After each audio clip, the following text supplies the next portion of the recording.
So this is my end stash from the end of the Legacy of Phrecia. Got all my tabs filled up with random crap. I was starting to sort all the stuff towards the end of tonight, but just there's too much stuff for me to get through. I actually have too much life force, so I can't even stack it all inside my exotic tab. I have to empty it and leave the stack somewhere else. So I guess I could just go over all the tabs one at a time. King's March was kind of interesting. It's like an idle game, I guess. I can see why people were complaining that they had to do this over and over again, but it's not bad. Gives some nice rewards.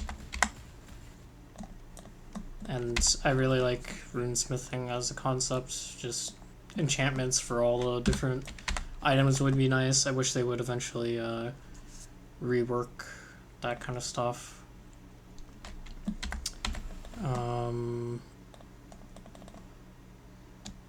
Didn't get particularly far in Delve. 231. So I'm maxed out on Sulfite. There, a lot of other mechanics were much more rewarding and interesting to play in Phrecia, so I didn't really do that. You can even see that in like my scarabs, which we'll see in a bit.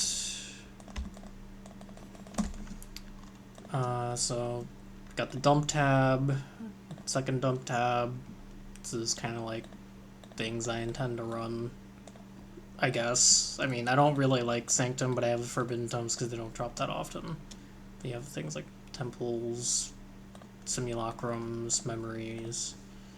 I keep my delirium orbs here for crafting later because there's not a whole lot of them. Got vials. It's kind of just an array of random gear that could be used potentially for an upgrade or is particularly interesting. Like we have this right here, this subterranean fractured mod, where you could probably roll something pretty good on it. You have stuff like some of my older gear. You have things like this random tier 1 lightning axe with a tier 3 fire damage. I don't know, it's pretty cool. My old gear, there's this one right here that was kind of interesting. Has life, decent res, and it gives cold damage against chilled or frozen enemies. It's tier 2, so it's pretty close. I feel like you could improve this one a lot with a single annul, but I'm too scared to do it. What are some other weird things? There's this tier 1 fractured helmet for rarity. I have a random 6-link just lying around because it can. This was my old shield, which I'll get to in a bit, but this didn't require much to craft. My old axe. Some random mana leech support, I'll just get rid of that.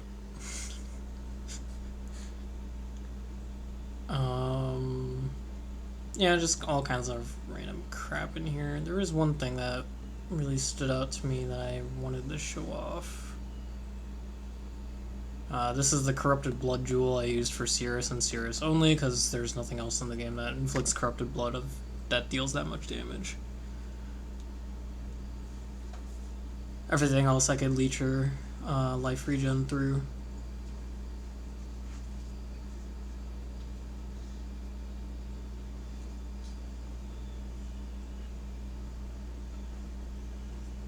Where is it? It's not that, although that was pretty cool that I hit that. This would be really good if there was a way to actually fix leech on my tree without it taking too many points. Because as it stands, I actually need leech from my large cluster jewel, which you'll see in a bit. But that was actually really cool. Advanced guard, prejudice defense, martial prowess. This would be really good for a marauder. Maybe like a chieftain or something like that. A shield chieftain.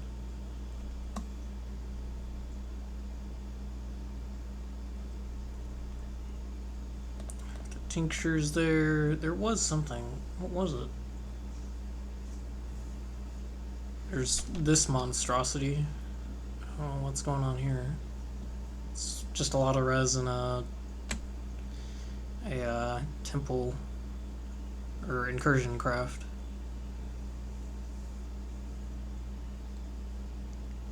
There's this thing, which was a just a really high elemental damage sword that I had randomly found.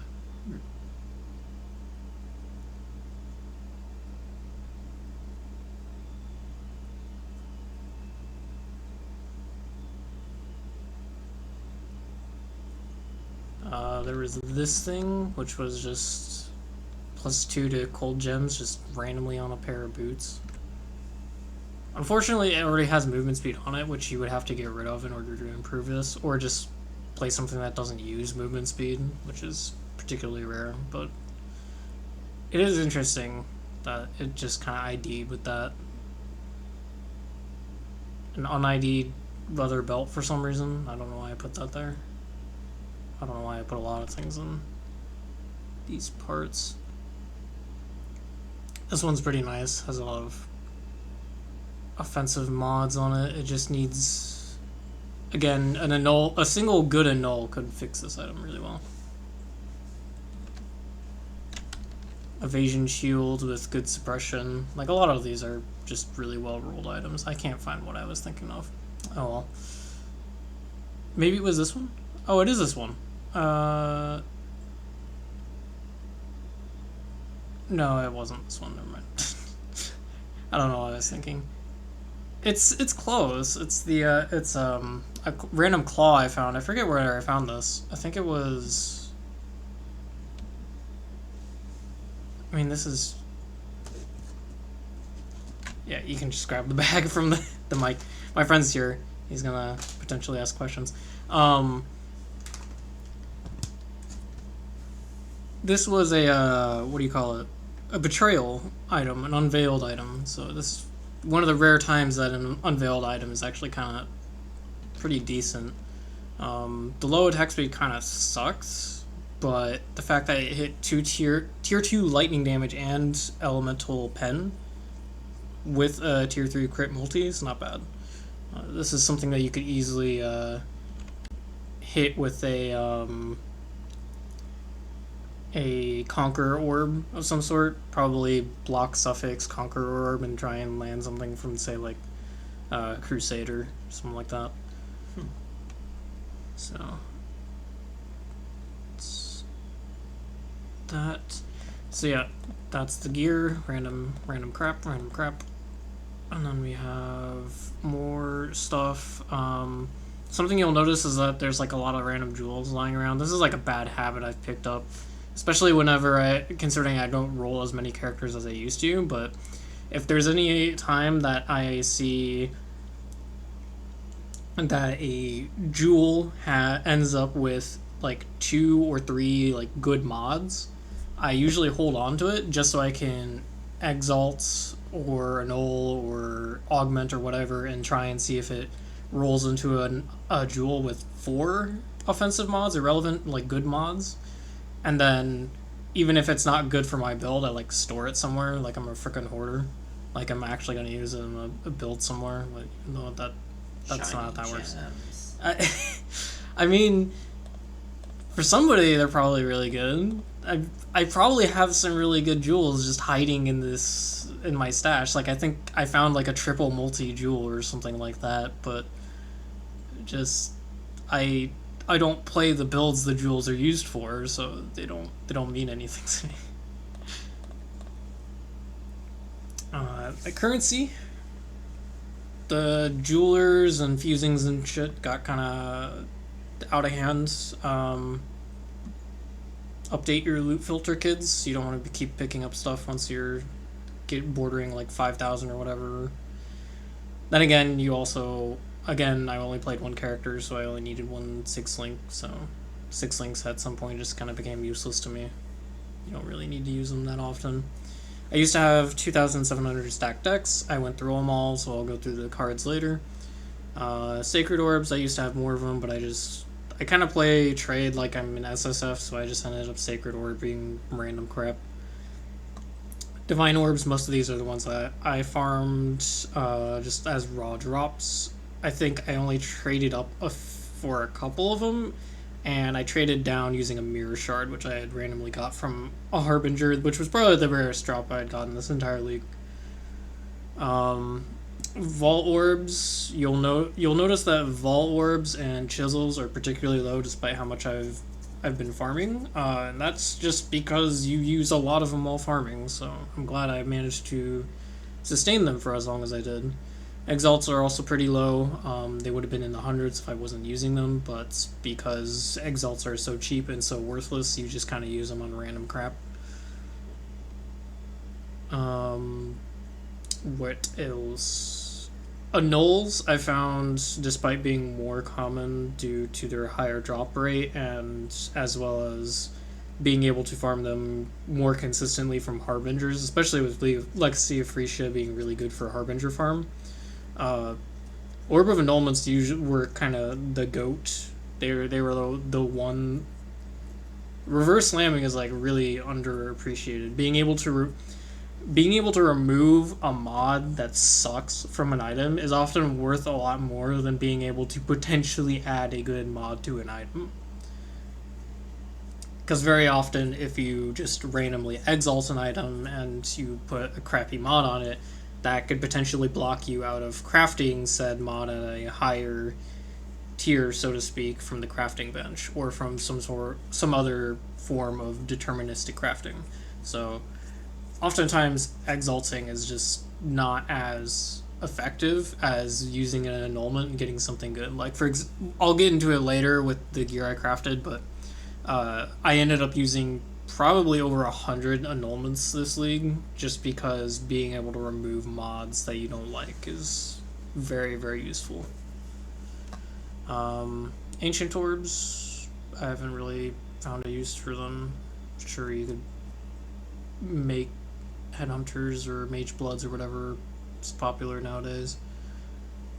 Fracturing Orb, I got 2 of these, so you can see how much Harbinger stuff got farmed.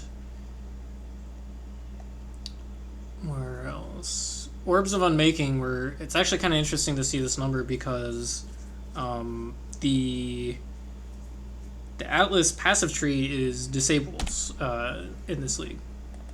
It's grayed out. I literally can't click on this. So this number, I think add like 1 or 2 from the couple times I accidentally clicked on it, and that's basically the exact number of Orbs of Unmaking that dropped for me. I still picked them all up just in case I want to mess around in Settlers when the merge happens, but for the most part it was kind of an experiment to see how high the drop rate was. And note that I've probably used a couple hundred regrets and traded up or down to get some as well in order to fix my build, so I want to say it's like a 700 to 1500, so probably really close to like a 1 to 2 ratio, where for every 2 regrets you find, you're probably going to find 1 Orb of Unmaking while you're mapping. Kind of interesting how that drop rate works out. And then you'll notice all this chaos here. At some point in Legacy of Phrecia, you start sustaining chaos. You can spend it on every single map and you're not going to run out.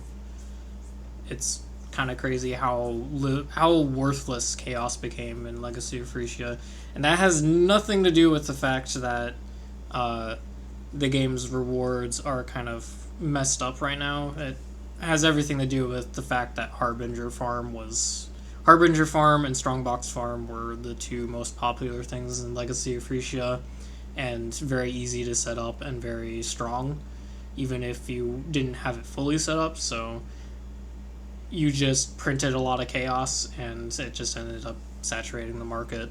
I imagine in a league where Strongboxes and Harbingers are more toned down because we have the Atlas passive tree, that the chaos would not inflate as dramatically as it did in this league.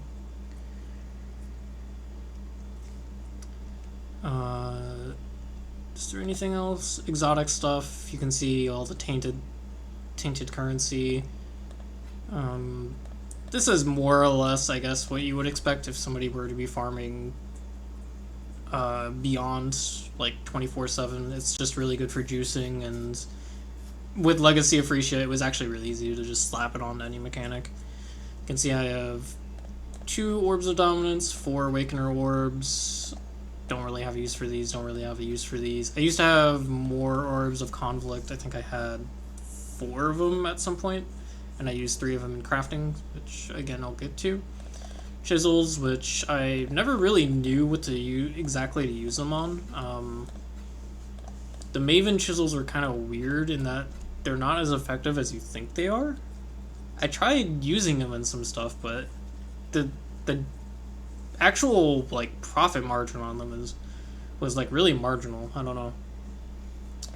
I got 1 exceptional Eldritch Ichor, which I got from just random Ichor farming. So I was Ichor farming, and I ended up with a bunch of Grand Ichors, and I also ended up with the invitations, so I just random got this exceptional one, which was kind of nice. Got all these scouting reports because Kirak is useless unless you need to sustain your chisels. So over here we have the general tab. I have a lot of sacrifice fragments. I probably should have been using them more aggressively, especially towards the start of the league, but I didn't know coming back after a couple of years of not playing this game how frequently fragments were going to drop. Had I known that they were going to drop like candy, I probably would have been using them more often. What do those ones do? If you put them, so these map fragments, if you arrange them in a nice little circle, they can be used to open up a portal to a boss area. Yeah. But you can also just use them unarranged with a map in order to increase the quantity of items found in that map. So you can they can pay themselves back by just recycling them for maps if you don't want to actually run the boss, which is why the sacrifice. I say that for the sacrifice fragments. For all other fragments, you probably want to use them for the bosses that they represent. Ran a bunch of elders, a bunch of shapers, I ran like 3 Uber elders. I didn't do any Uber at Ziri. I just generally don't like doing at Ziri, and she never drops anything anyway. But I had it. I think I ran Cirrus the most out of all the end game bosses.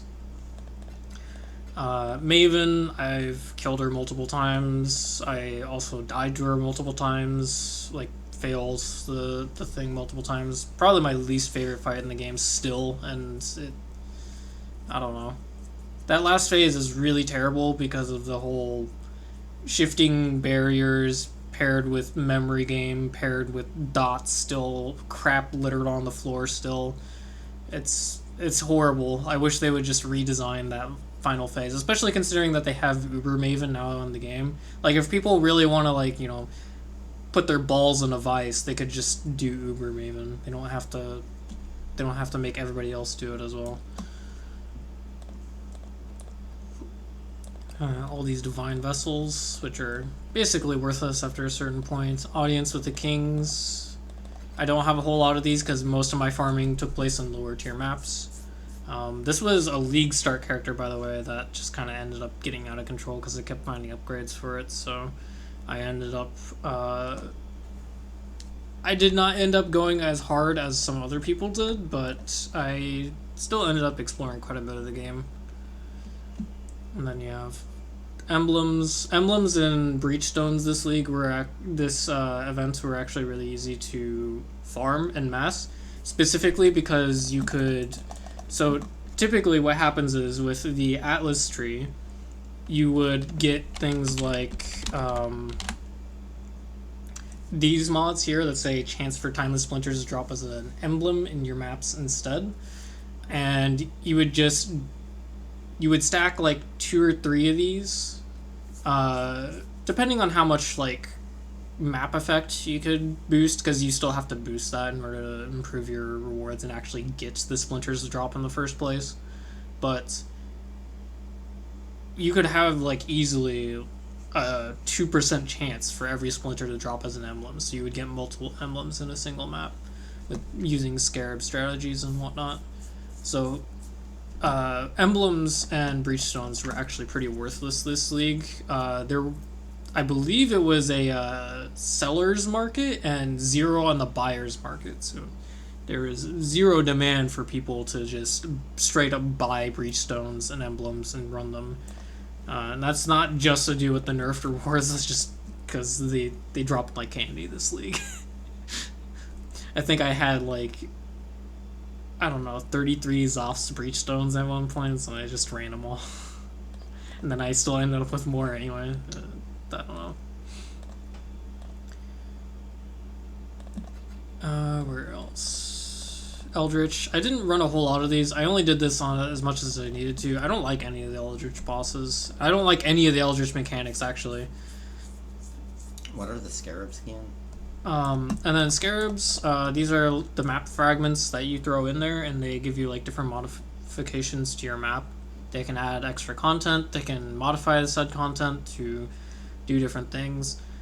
You can tell by what's like missing what I kind of ended up farming more often than others. So for example, I ended up doing a lot of strong boxes myself, even though I still have more of them, but that's because I farmed up some more scarabs just in case. Harbingers, I also took advantage of a lot of the delirium scarabs, because sometimes you couldn't get enough delirium mirror chance on your idols in order to spawn it, so sometimes you would just throw on a delirium scarab just to make sure. Essences were really popular this league. You could get like a 93% chance for every imprisoned monster to have 3 extra essences. So you would just end up throwing all those in as your idols instead of the additional imprisoned monsters, and then you would do the essence scarabs for the additional imprisoned monsters, and you do like 18 imprisonments with 4 more imprisoned monsters with at least 1 deafening essence on each of them. So that was pretty cool. You don't really get to see that in the normal game. I also did quite a bit of breaches, but these kind of crept up on me as well. I basically just rotated between Legion, Breach, Essence, Harbinger, Incursion, and Strong Boxes, or Ambush. Other things I did try to do were like Rogue Exiles. I tried that towards the end, which was an interesting experiment. It's alright. There was also the divination cards. Like I said, I had 2,700 of them, so I ran a bunch of juiced maps this league with Fortune Favors the Bold, because the Fortune Favors the Bold pack size node spawns on the 1x3 idols. So these sizes. Oh, they're in there. I already have them in there. So these sizes here. And that means you can actually fit in quite a bit of explicit effect onto your idle setup here, your idle loadout. And the percent effect per explicit map mod from the tree is normally only 2%, but in Legacy of Phrecia it can roll up to 3%, and you can have 4 of them on a 2x2 idle. So combined with the 1x3s and the 2x2s, you could end up with easily over like 150% to 120% plus pack size. And then you throw in all those extra packs of monsters that drop stack decks, and then you just run through and you smack them, and it's an explosion of stack decks. And then you have on the idols rituals, which will actually copy the Doedri's devoted monsters on the scarab, and you can run them again on the ritual altars in order to get more stack decks. I was going anywhere between 70 and 90 stack decks. If I really wanted to, I could probably have pushed that even higher to like 100 stack decks in a single map if at the highest end. But that was how I got so many stack decks, to be honest. They did come in from other miscellaneous sources as well, but I want to say about 50% of my stack decks actually came from this farming strategy, once I had realized how effective it was. So there's the scarabs. I think I got a couple of rare ones, like the Scarab of Bloodlines, and the one of Tradition. I have a decent number of the Scarab of Wisps, but I didn't know what to really use them on. I think I only used it on one map. I also have the Eternal Conflict Legion Scarab there, which I didn't get another drop. And then the Apparition Shrines was pretty funny. The first time I ran it, I didn't realize it was going to drop so many influenced items, and then it did, and I didn't know what to do, so I just never ran them again. Because I didn't want to accidentally use them on something that was just going to drop crappy influenced items, so I don't know. You can see the maps here. Just a lot of random maps. Cemeteries, this was primarily what I was running just for. There were a lot of reasons why I ran at white maps. I think this is pretty well known in the community that generally speaking you want to do the highest tier that you can handle. But in general you want to be able to run it juiced. So if you can run like yellow tier maps at 8 mod juice corrupted, then that's not a bad idea. You should definitely do that.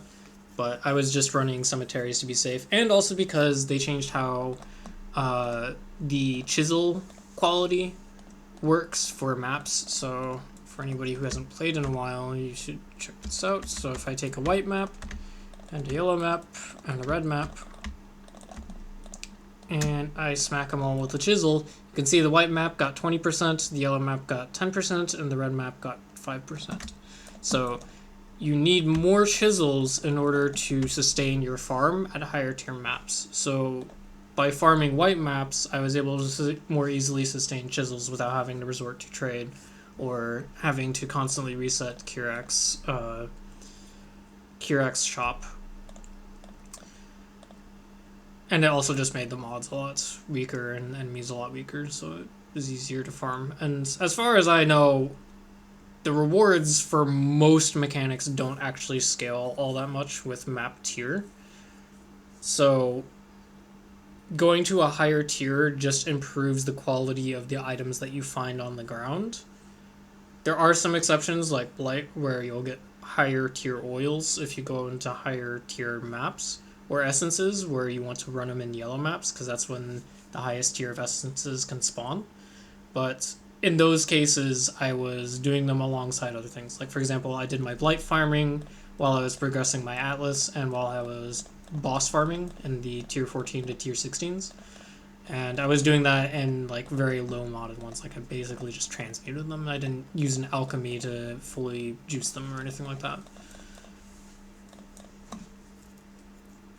I also ran some courtyards. Specifically, it was a ritual and then unique scarab drop chance. So this mod right here, unique monsters in your maps have increased chance to drop scarabs. You can stack these on the 1x1 idols and have a bunch of them, like you can see on this setup here. I have 852%. So basically every other unique monster in the map will drop a scarab, and that includes the map bosses. So I ran a lot of courtyards because they're a white map that has a guaranteed 3 unique bosses at the end. And with ritual you can potentially kill them up to 15 times, among other things. Unique maps, I didn't really run a whole lot of them outside of completion. And synthesis maps, so one thing I will talk about is that boss maps were a lot of fun this league. You could very easily sustain your boss maps and just kind of chain them from boss to boss type to boss type. I probably just tap the mic there. Boss map to boss map type Particularly, what I did. So a lot of people were doing destructive play, but instead, what I did was I got like a decent chunk of them. Let's say they were like Shaper and Elder Guardians, and I just had Maven witness every single one of them. So I would run Shaper and Elder Guardians, Maven witnesses all of them. Then I run the invitation for those Guardians, and that would drop additional maps. And I would just make sure that every single idol had increased map drop chance. Not map drop chance, the boss map drop chance. Right. So you ended up with like 10+% of every boss type to drop from every map completed, which is when you kill the final map boss, which includes the boss maps and includes invitations as well. It doesn't include invitations as well, but invitations fill this nice little gap in between them where you just kind of get unlucky. So map or the invitations for Guardians, particularly the Twisted, the Formed, the Elder Slayers, and the Forgotten. All four of those have a really good chance of dropping a lot of the boss maps that you need in order to sustain yourself just going from boss to boss.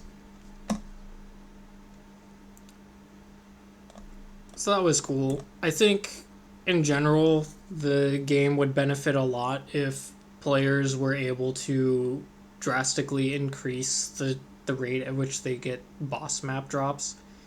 Because I compared what you can get in Legacy of Phrecia to the normal Atlas tree, and it's pretty bad. The normal Atlas tree, it's like, I think it's normally it's either a 2 or 4% chance for like an Elder or a Shaper Guardian map per map completion. And I was getting upwards of like 12% using the idols. So 3 times what you could normally get on the Atlas. So that's kind of sad. That's so low. I feel like it should be higher. It's a lot more fun when you're able to just chain them repeatedly instead of having to do filler. So that's the map tab. Delve, you can see all the fossils. Fossil crafting wasn't particularly useful this time around, and I frequently ran out of fossils of the stuff I wanted to use. I think in general, fossil crafting is in a better state than it used to be, but Delve is in a worse place than it used to be. So obtaining fossils early enough that you can use them in mass to craft something that you want to use is kind of hard unless you're going hard into things that drop a lot of fossils, which are not Delve, which is sad. So yeah, that's Delve. Essences, this was basically the Essence League. You can get hundreds of them, like you can see here. And this didn't even take very long. Like, essence farming probably only accounted for like 10% of my time in this league. So, and this is how much I ended up with naturally. I did buy some of my own, the essences of Zeal specifically to craft my weapons, but aside from that, it's... Why is this here? I don't know why there were rogue markers there.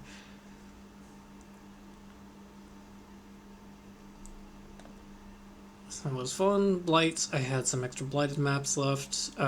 Specifically these blight ravaged ones, I did try them. I read up on the strategies on how you're supposed to roll them and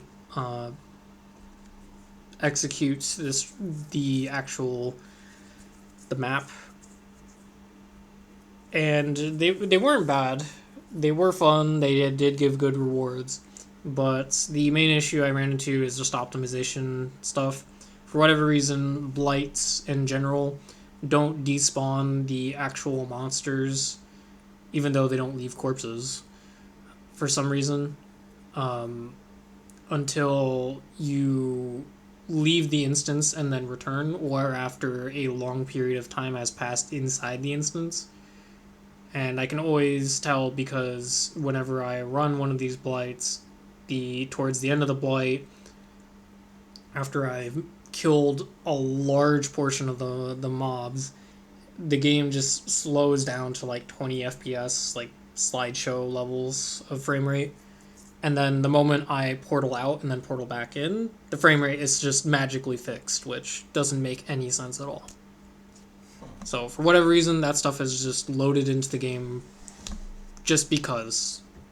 Screw you, I guess. Makes sense. And then catalysts, I kind of miss Metamorph, to be honest. I don't really like Ultimatum. I think Ultimatum feels bad. I don't think I ran a single one of these inscribed ultimatums. I didn't really care to see it in my maps, but I ran it anyway for the currency and the sustain. Well, what exactly is the difference? The inscribed ultimatums versus the ones on the map. The inscribed ultimatums are just a standalone ultimatum. You go to its own arena, and then you just do a really long wave with all the mods that are described on the inscribed ultimatum. And the rewards aren't randomly generated. Well, they are randomly generated, but they're displayed to you on the little card there. Like this one says, sacrifice 10 chaos orbs and it'll double it if you succeed. So if you defeat all the waves of enemies without dying, then you get 20 chaos orbs instead of 10. Okay. It's not that these aren't rewarding, it's just that Ultimatum just feels bad to interact with. I don't like it. The best use I found for Ultimatum, like the only time I really liked doing Ultimatum was another Phrecia only farming strategy, which is the rare scarab farm. So rare monster, actually I'm gonna just do scarab.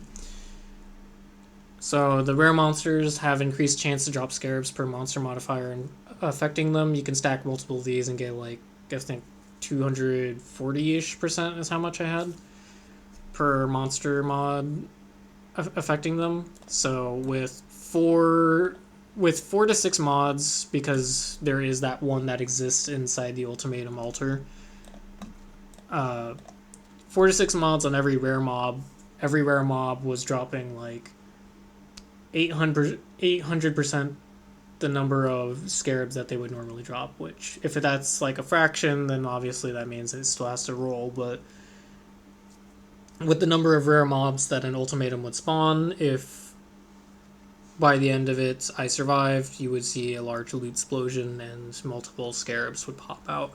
So ultimatum was only good just because I wanted the rare monsters to kill, not because I actually cared for the mechanic or how it plays or any of its unique rewards.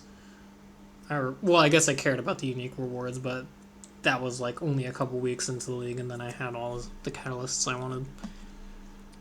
Cards, I opened up 2,700 of the stack decks, and I got some cool stuff like the Brother's Gift and the Brother's Stash. Do they do anything, or are they just... Yeah, you trade them into Lily Roth, and then you get items back. So, for example, you could do things like... I guess we could do this right now since I'm recording. Well, I was using More is never enough to help sustain scarabs as well. One thing I'll mention. It's the reason why I chose Cemetery as my map base, because this is, as far as I know, the only place that More is never enough will drop. And because More is never enough gives you 4 scarabs for 7 cards, every More is enough card drop is essentially like getting half a scarab. So it was really good for scarab sustain. Where is it? Emperor's Luck. Can trade in a couple sets of these. Turn this into a gambling video. Yeah, you turn them in. You can give them to them, you trade it, and you get an item back. In this case, apparently just transmutations and augmentations. Oh hey, Chaos.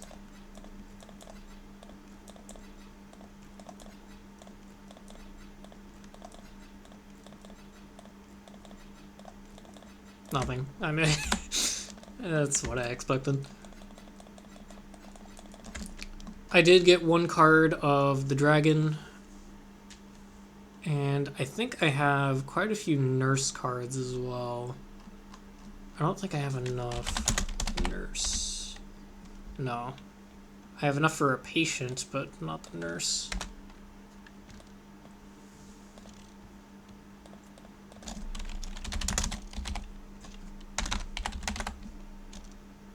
Yeah, 3 nurses, so 1/3, yeah, roughly 1/3 of a doctor card, which is for the headhunter.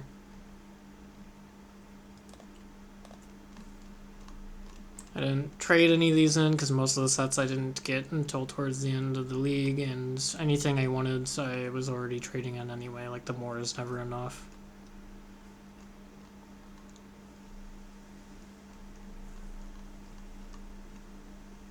Just scroll over these, show them off.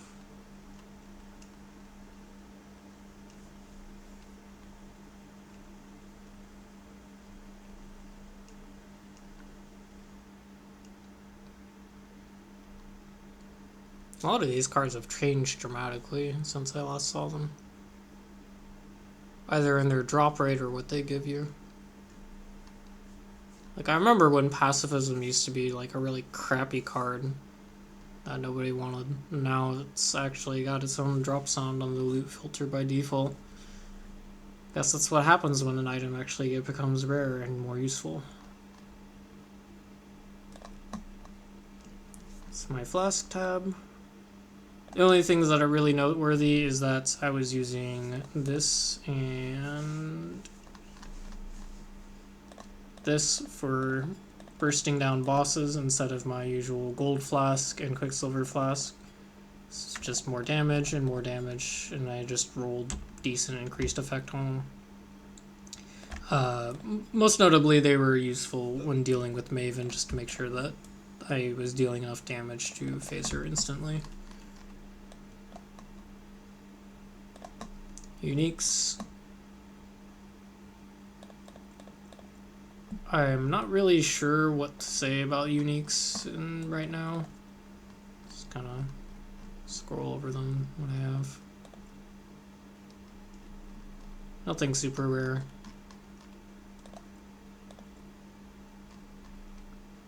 I think the most, like the rarest thing I got was probably this Breath Stealer. This unique gloves from Blight, the ones that you can anoint. Probably the rarest item I have. Maybe one of the jewels, I guess. I have a Forbidden Flame here, and then a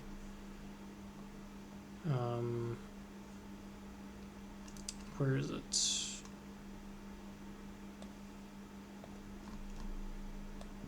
Forbidden Flame and a Natural Instinct.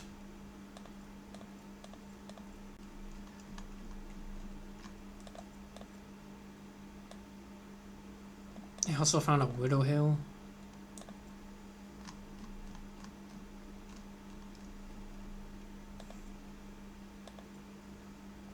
Oh yeah, one of the more interesting random unique drops I found was this this White Wind is 200%, 15 attack speed. The evasion rating is like kind of it's like 80-ish off, and then the actual like cold damage is also pretty high. So this is really close to being a perfect White Wind, which is a really random item. Found this. Where is it? Venter's Gamble. This was the best one I found. Venter's. So this one is actually pretty good. Actually has positive stat lines on each one, and then the rarity is almost maxed, along with most of the resistances being high, and the reservation efficiency of skills is actually like kind of decent. This is the item that can roll negative modifiers, so it's a very random item. So getting something like this is pretty lucky, all things considered. The other notable item that I found was Where is it? Sword. I found a 90th percentile Rebuke of the Vol.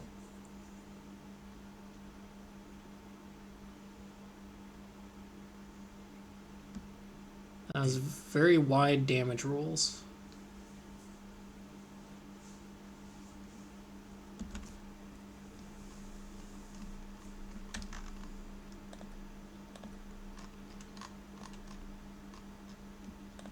Unique dump, you can see all the uniques that I failed to clear out. These two tabs just ended up becoming dump tabs towards the end. Just all kinds of random stuff from my farming. Cluster Jewel, dump tab. I have the ideal passive skills for pretty much every single mod type, like the Flask Effect Duration or whatever. Plus some extras because I was doing vendor recipes to reroll the number of passives. Jewels, again, hoarding. It's a problem. Failed gems, these are all the gems that I leveled for my character and then corrupted and did not hit anything good with.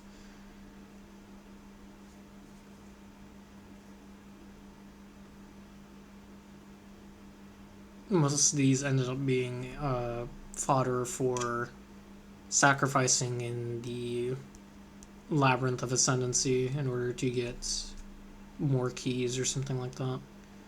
And on the right side are the stuff that I still have to level or quality or corrupt or whatever. It's basically my crafting area for gems. The breach rings, which this got messy after a while. I put the biscos here apparently. And then I put the incubators here because after a while when you farm Legion a lot, you end up dropping a lot of incubators, and those incubators, you cannot kill enemies fast enough to get through them. So I have these. There's probably a lot of like decent items hiding in here. Like I think I might have ones that say valuable currency or something. Valuable currency shard. Scarabs, stuff like that. Omens of Amelioration, pretty much the only ones that I think are probably worth picking up aside from the crafting omens, but they're all here. Oh, it's kind of nice to have things like Omen of Adrenaline or Death Dancing when you're mapping. Just kind of have it on you in case you drop below the 25%, it will get consumed. But the amelioration one is pretty much the GOAT because it lets you get to higher levels. Again, this went on for way longer than I thought it would because I'm at level 100, at max level my very first time. So that's cool. And see some more of my old gear.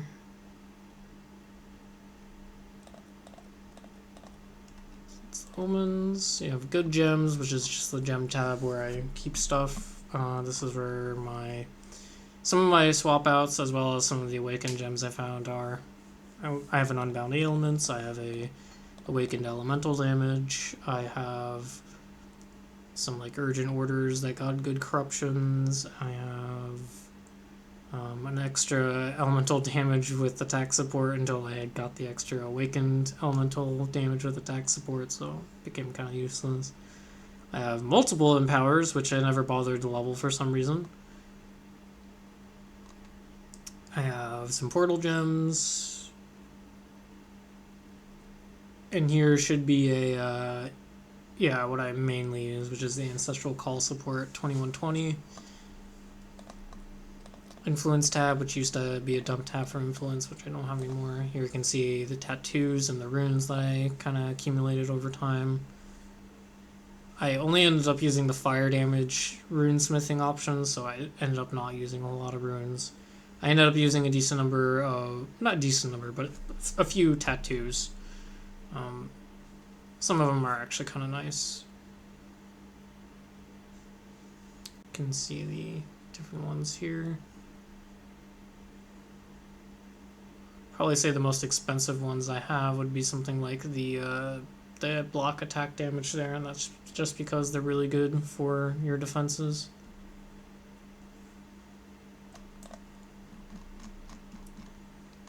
So that's my personal stash. And then we get over here into the guild stash, which was basically just my personal stash since I was the only one in the guild playing at the time. So very important. Moving on. These were the cemeteries. So when you're rolling a bunch of your maps in order to get 8 modded ones, you will end up just kind of rolling them in mass in your inventory, and then you chuck them somewhere that you can later refer to in case you need to pull out some throwaway stuff for just a quick run through of a map or whatever.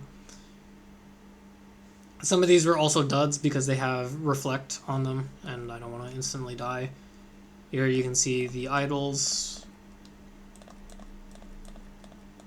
A lot of people complained about idols being hard to set up, and to be honest, they weren't really that bad. If anything, they were kind of nice because they let you very quickly change what you are going to be farming at any given time without having to bother with respec currency or anything like that, which, to be honest, I don't think we should have respec currency. I think respec should be free, but whatever. But it wasn't that hard to set up. The main issue is just how much inventory space these things take up. Just tabs on tabs on tabs on tabs of this crap. And then you have to sit here and you have to type in the keywords and find all this stuff. It's not that getting the idols that you need to do the farms you want was difficult. It was that actually sifting through all the garbage you would find was really, really bad.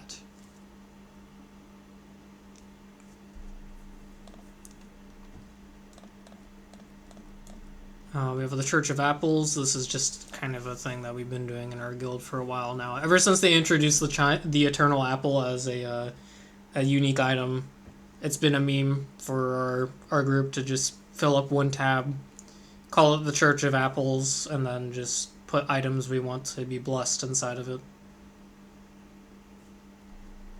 And then some stuff I used for the heist dump when I was running heists, and then I think some other stuff that the guild uses, but I don't really care about. Oh, there was a quad tab there. I could use that. So there's that. Here's my expedition locker. Here's my relic locker. I only ran 1 sanctum. I was victorious on the very first try, but it was a low monster level. I don't really like sanctum, so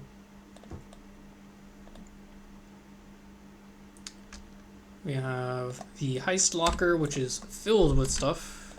There we go. Heist also makes me very sad.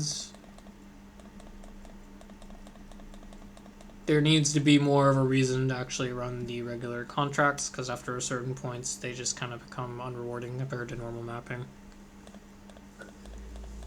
I'm not really sure how they could fix that aside from reverting the stacked deck nerf. But at the same time, I feel like stacked decks shouldn't be carrying the majority of the rewards in these heist contracts, so there maybe needs to be a rework just in general for heist, which is kind of a tall order because they've tried to rework it so many times and it never really sticks all that well. It's never really particularly well balanced. Anyway, so that is my stash and all that. So let's get on to the character. This is my character tree. I am playing a gambler.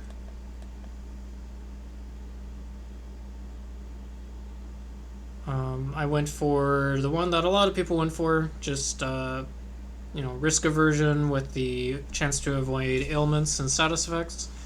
The randomized damage, but generally improved damage from growing accumulator. We have risky exploit, which is just general for increasing your average durability against elemental damage, and it also comes with the elemental resistance penalty, which is a bigger deal than you might think, an extra 75% penalty. is tough to overcome. And then the reversed odds, which treat enemy resistance values as inverted. This was what led me to effectively ignore enemy resistance modifiers.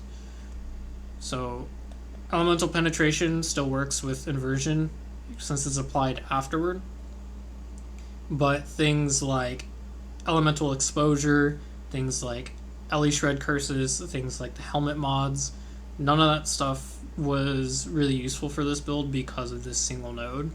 And that was kind of my game plan going into this, was that this was going to be a league start character. A lot of people went with right side duelists, with right side gamblers, to essentially stack more of these same effects that are already inside of the gambler tree using uniques and options that are available on the right side of the tree. But I opted for one on the left side, specifically because I saw you could eliminate Ellie Shred as a stat that was required for an attack build, and you could also remove the necessity for accuracy and crit as well. And then you could also remove potentially stuns and freeze as well. And then you could also remove evasion as a consideration for your build. So the idea was that I would make as few stats as relevant as possible relevant to the builds. That way all of my upgrades were streamlined and it made progression a lot simpler. So this is the final tree that I ended up with. I have a couple tattoos that were either just strict upgrades or some nice quality of life. Like, for example, this leech one, I already have leech on my gloves, but I got this because I just wanted to make sure that my leech was a little bit more consistent how quickly it was ramping up. You can see here I have just good nodes in general. How long was that missing? That's weird. I didn't realize that thing was missing. I feel like...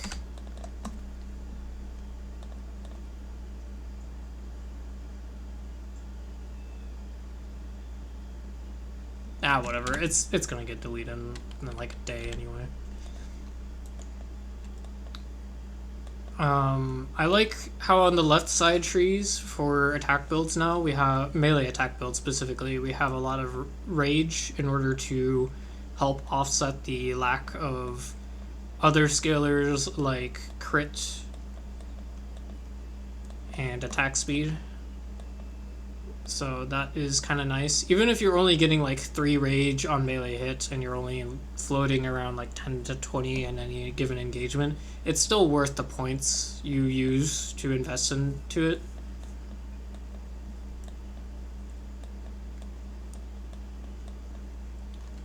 I only used one cluster jewel. It was right here, and it was specifically a shield one, just so I could get some mana leech, because I plan to not go anywhere near this.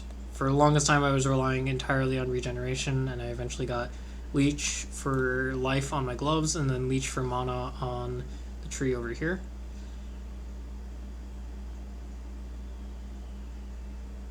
And then heavy hitter is just kind of a whatever. Stuns technically do function well with Infernal Blow, but you don't have to really spec into them. And then Gladiator's Fortitude was just kind of what I accepted. I preferred something else. I preferred more block chance, but I wasn't able to roll it.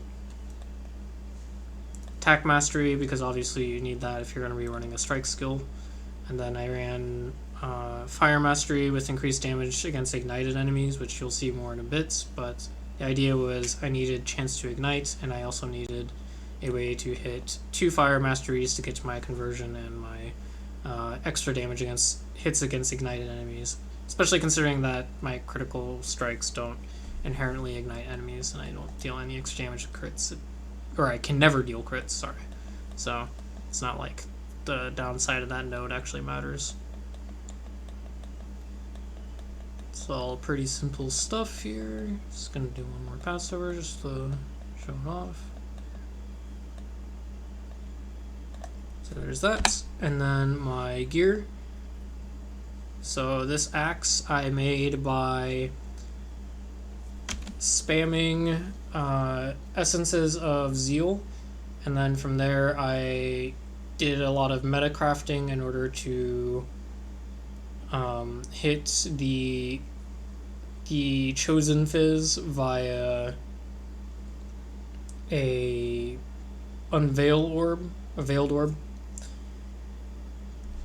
and this was on an axe that already had the influence on it. So I believe what I ended up doing was I was blocking the suffixes, making it so that way suffixes cannot be changed, and then I would reroll speed on the harvest table, and then I would use the veiled orb in order to hit the other mod that had spawned as well, and not hit the warlord's mod for physical damage and attack speed in the prefix. And then the two suffixes I ended up with at the bottom are just kind of a nice little bonus that I ended up hitting towards the end. It wasn't intentional at all, but I ended up with that, so I'm pretty happy. The reason why I opted for crafting an extra fizz on here is because, one, I abhor the idea of using the recombinator. I think it's actually a really degenerate way of crafting. And the other reason why is because it lets you do things like what I did, which is you can divine the item before adding the crafted modifier on there, and then you can repeatedly craft the modifier in order to get the maximum roll on it. And that really allows you to get the most out of a particular weapon that you're crafting that's already expensive. I wouldn't even consider this like one of the best items out there, obviously, but this was pretty good for myself. The two rings are rings that are ones that I essentially just found on the ground, of all things. So all I did was I just slapped some crafts on there and put some catalysts that were relevant. The amulet that I have was alt rolled. I rolled the physical damage and the strength, and then I regaled it and got the life, and then I did the crafted meta mod and added the fire damage and the frenzy charges, and then I anointed it. That's my amulet. Belts, I did the same thing, alt crafted. I ended up with chaos res and max life. I regaled it, got the maximum mana, and then I think this is when I was getting a little bit impatient for my upgrades, so I crafted something in the prefixes, exalted it, removed the crafted mod, crafted a mod in the suffix, and then slammed the warlord's orb onto it to get the prefix, and I just happened to get tier 2 fire damage against burning enemies, which was very lucky. And then I changed the crafted mod into whatever I needed at the time. This one I also found on the ground in like a low-level Temple of Atsuatl towards the end of the league, which was kind of sad, but it's pretty good. Tier 1 rarity, some life, whatnot. Crafted maximum life, or not life, crafted maximum attack speed on there. And then you can see exceptional Searing Exarch implicit modifier, which I got by rolling grands and then using a conflict orb in order to get the exceptional on there. Boots, again, something I just kind of randomly found. Actually, I didn't find this one. I crafted this one by spamming essences on a pair of boots. And this is just what I got. Some nice strength, some nice cold res. And then from here I rolled the action speed and the extra fire damage. Chest piece. Kind of went through a lot of different iterations. The main thing I'm just using it for is the resistances. Like I said before, the resistance penalty from the gambler node is such a huge cost to the build that you need to really be propping up as much of your gear as possible towards resistances. Otherwise you won't be able to hit your your overcaps in order to keep yourself safe from curses and exposure. Helmets, which is only a item level 72. That's very low.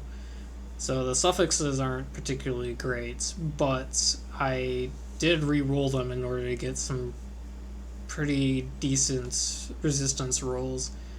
I saw that it was a triple tier 1 in the prefixes, and I just kind of ran with it. And I have a grand exceptional, so that's tier 3, tier 4 on the influences there, which, you know, I rolled the traditional way. I rolled a grand on one side, rolled a grand on the other side, use the Orb of Conflict, re-roll the one that goes down to tier 2, and get that back up to tier 3. And then the shields gave... The shield one hurt. This one hurt to craft.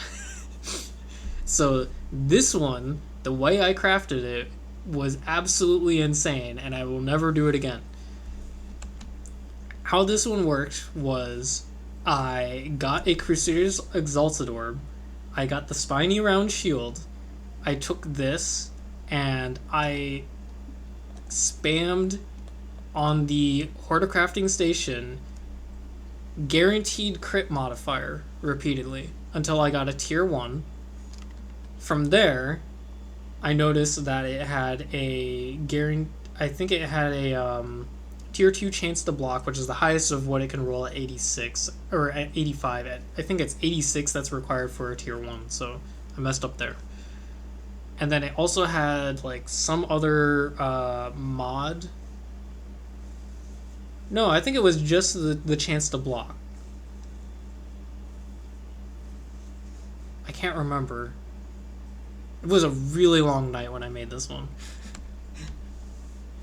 I think it was chance to block, some garbage mod, and the reduced extra damage and the LE resistances. So what I had to do was, because there's one garbage mod on there, and I don't want the Veiled Orb to take from the suffixes, I had to essentially craft suffixes cannot be changed. I had to Veil Orb it, hope it either took suffixes cannot be changed or the garbage mod, choose the unveiled that I did, which I knew it was just going to be some more damage, and then I had to do suffixes cannot be changed again, and I had to annul the stupid garbage mod that was on there, and I hit it. And then from there, because now it's a 2-2, so 2 prefix, 2 suffix, I blocked the suffix with the crafted mod, slammed it with the Crusader's Exalt, which is always guaranteed to be the damage per block chance, and then I crafted the attack speed onto it after that. And the iterations that came before that were really, really heartbreaking and depressing that I don't want to talk about them. Because there was a moment where I was repeatedly rolling with suffixes cannot be changed on this because I had a tier 1 crit res with a tier 1 attack speed roll in the suffixes. And what I didn't know is that every time you roll with suffixes cannot be changed, it doesn't mean that it can't add an extra suffix. So eventually an extra suffix just kind of popped up magically. Or no. Wait, what was it? I didn't realize that every time you reroll it, you could potentially get 3 prefixes. And that would just block all the slots on the shield in order to re-roll it each time you were going to put it through the Horticrafting Station. So essentially, at first I started like randomly re-rolling the mods because I was like, okay, I need to change the prefixes in order to get block chance and something else. And then I noticed a mod showed up in the suffixes, and that kind of scared me. I was like, uh-oh, is that going to be a problem? Well, I'll just keep going. And then I noticed it had rolled 3 mods in the prefixes, so all modifiers were filled and was blocked. I was like, oh crap, I have to annul this stupid thing. So I went over there and I annulled it, and it just immediately removed the attack speed. I was like, I was like, god dang it. It would just ruin the entire item in one fell swoop. So bad. I was so mad. It was so close to perfect. Oh well. I have a perfect gold flask here. Well, almost perfect here. Let's divine it. Let's have some fun. Let's do this. Yeah.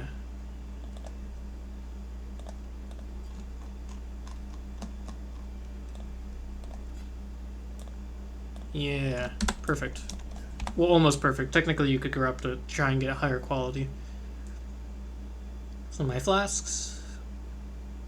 Prismatic tincture. I never got one of a high enough item level to get anything better than this, so it's the highest it went. And then a mana flask just so I can maintain a higher uptime on the tincture. Found that ended up being better than another utility flask, especially since I'm not running crit, because mostly the stuff you can get that's good on a suffix for a flask is crit, so I didn't bother. And then the skill I was using was Infernal Blow. Just a fun skill to use. Immolate support, Fire Pen, Close Combat, Elemental Damage, and Ruthless. Swap out Fire Pen for Ancestral Call if you're mapping. I used Punishment as my curse. I used Blood and Sand specifically for extra damage on the explosions from Infernal Blow, and then also because there is this one node on the axe side, yep, 30% increased damage on Blood Stance, so I took advantage of that. Basically like getting another notable. Add Volcanic Fissure as my Vol skill of choice, it just kind of helped with clear. It did end up being a slight DPS increase against single targets, but it was mainly just used for clear. Especially against things like legions, just because melee doesn't do so well with legion because you have to stand still a lot and you don't have range. I ran Infernal Cry and Enduring Cry with their regen orders and more duration, so they had pretty much 100% uptime. I would probably say it's like more like 95% because you still have to reapply them each time. But it's kind of nice. I have the Leap Slam, Endurance Charge on melee stun because it has a guaranteed 100% chance to stun enemies that are in full life. Faster attacks, and then I went with Mana Leech just because early on I didn't have any methods of recovering mana outside of a mana flask, so this was my early form of Mana Leech and I never bothered to change it. Probably could change it to Culling Strike. Doesn't really matter, to be honest. Purity Vice, which I would just turn on for Uber Elder, just because that's the only fight where it actually matters. And then Herald of Ash, more on kill effects. And then Molten Shell, which I would just cast manually whenever I felt particularly threatened. And that's it. I didn't run a secondary aura just because, again, mana was kind of an issue for my build. I used to actually be running the mana reduction nodes right here, as well as some extra mana regeneration, but I eventually dropped those once I got my Mana Leech, which saves some points. I still have some aspect of mana efficiency with things like the attack skills cost life instead of mana, and the life node that makes skills cost life instead of mana. That's just because if I am using things like, you know, my tertiary skills, I do end up kind of chewing through my mana just as fast as if I were to be attacking. So having some buffer in between the Mana Leech, especially when you're using a prism, especially when you're using a tincture, is really important just to keep up the flow while mapping. Alright, that is it for Phrecia League. I had a lot of fun. I hope 3.26 will be good and that it will come soon. Hopefully. Fingers crossed.